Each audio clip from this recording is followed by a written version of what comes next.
Hi everybody, it's Tara Green here giving you the weekend's astrology. So on the top there, the moon you can see is still in Gemini, conjunct Mars in Gemini.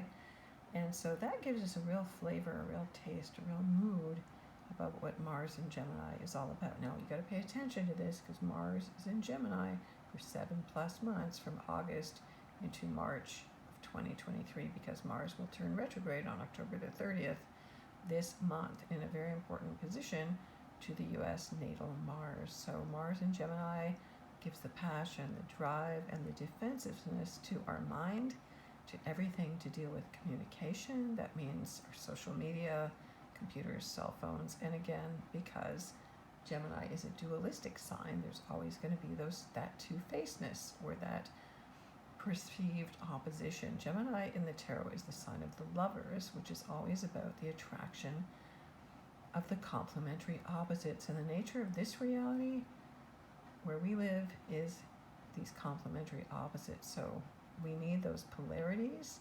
You can't have one without the other. You can't have day without night. You can't have black without white. You can't have yin without yang. So you have to have those polarities, whether it's masculine and feminine with the traditional words or active, passive, without the gender stuff. That's just the nature of the magnetic fields that we live in. We are magnetic fields, actually, just like they talked about in the Matrix. The sun is always pumping out electromagnetic frequencies at us. So, Gemini, the sign of duality, the sign of communications, ruled by Mercury, the planet of merchants, the planet of thinking, analysis, tricksters.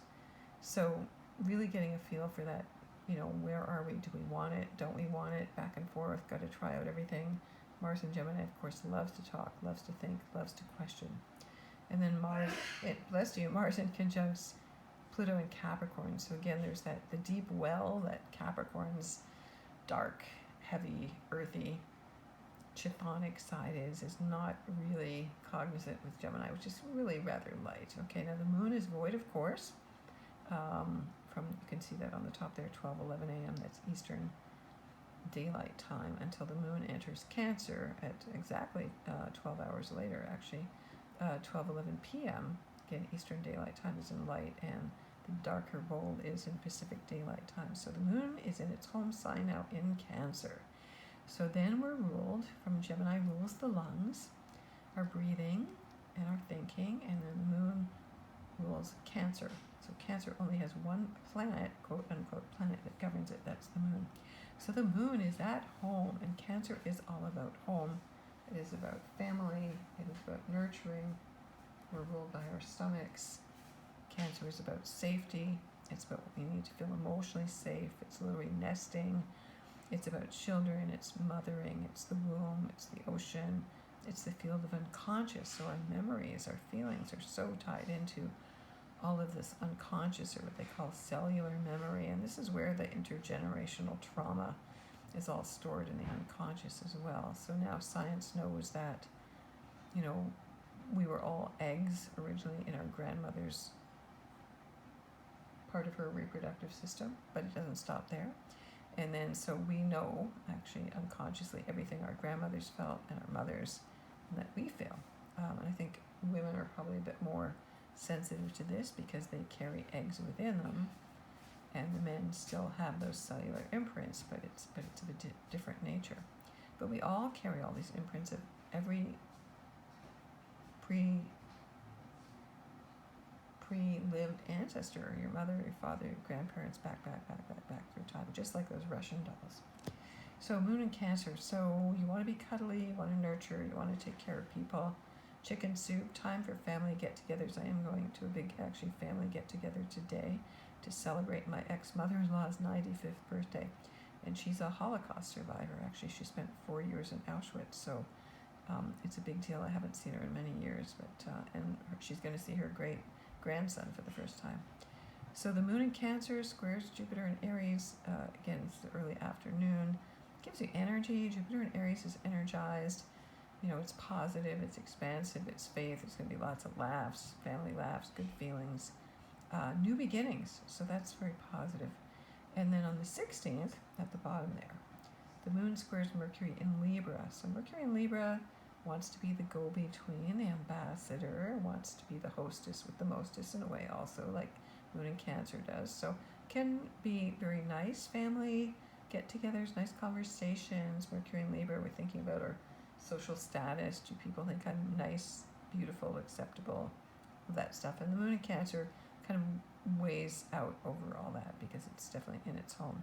Then the Sun in conjunct Neptune in Pisces, 11:39 a.m. Eastern Daylight Time. Again, when the Sun in conjuncts any planet, and here it's Neptune in Pisces, it can't see. Neptune rules Pisces, so the Sun, the ego consciousness, can't see the depths, the spiritual side. So again, it can be good though if you learn how to tap into it, because Neptune in Pisces is always your intuition, your feelings, what you know deep down, literally your daydreams, your nighttime dreams. And so a lot of people who don't remember their dreams, there's a saying that if you don't remember your dreams, you're losing like a third of your life because you sleep 1/3 of the time.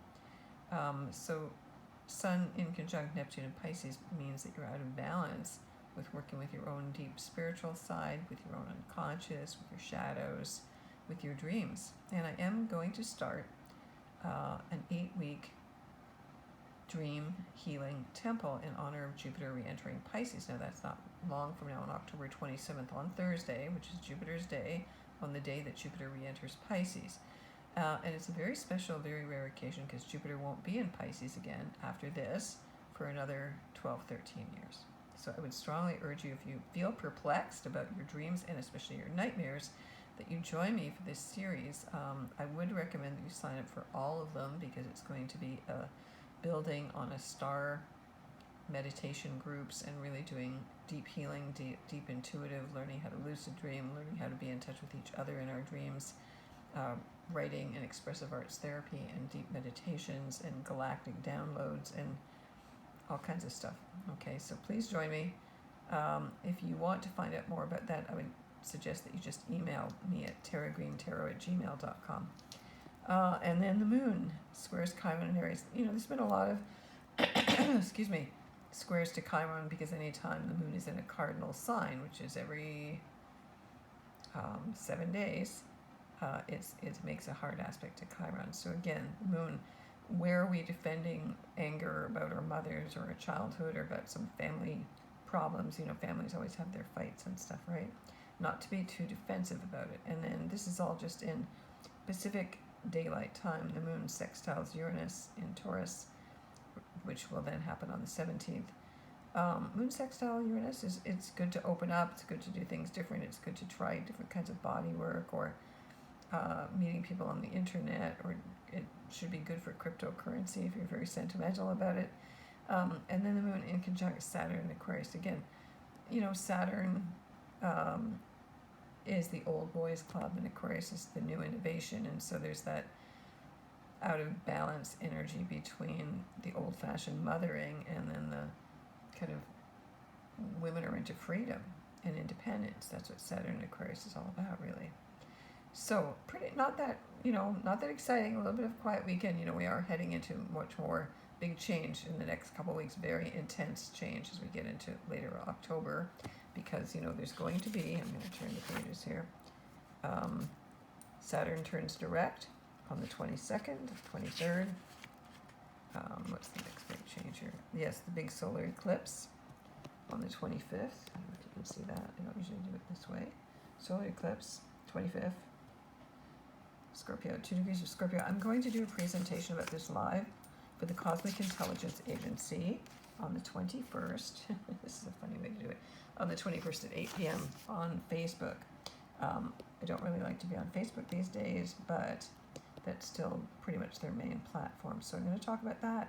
New moon, solar eclipse, what that cycle is all about, very important one, and do some tarot cards about that too. And then Jupiter enters Pisces on the 27th. You can see Jupiter entering Pisces down there at the bottom. Jupiter enters Pisces on the 27th, and then on the 28th next day. And then Mars turns retrograde in Gemini on the 30th, which is super important. Mercury enters Scorpio as well just before then. So big shifts towards the end of the month there, and everything's going to be really intense. Okay, Mars, remember, rules Scorpio. So Mars slowing down to turn retrograde, affecting that solar eclipse is also really important. So Mars going retrograde from about 25 to 8 degrees of Gemini on January the 11th, 2023. Very long time, very long. And Mars in the sign of communications is definitely going to slow that down. So any information flow, any ideas, communications, more debatings, more kind of splits. You know, Mars is the warrior god, so there could be, again, further splits in terms of what some people believe and what some people don't. So I want to wish you all the best blessings for this weekend. Enjoy the moon in Cancer. Be near water, you know, bathe yourself, feed yourself really well. Go see your mom, go see your family. If you want to get in touch with me, I'm at tarottarot.com. Many blessings to you.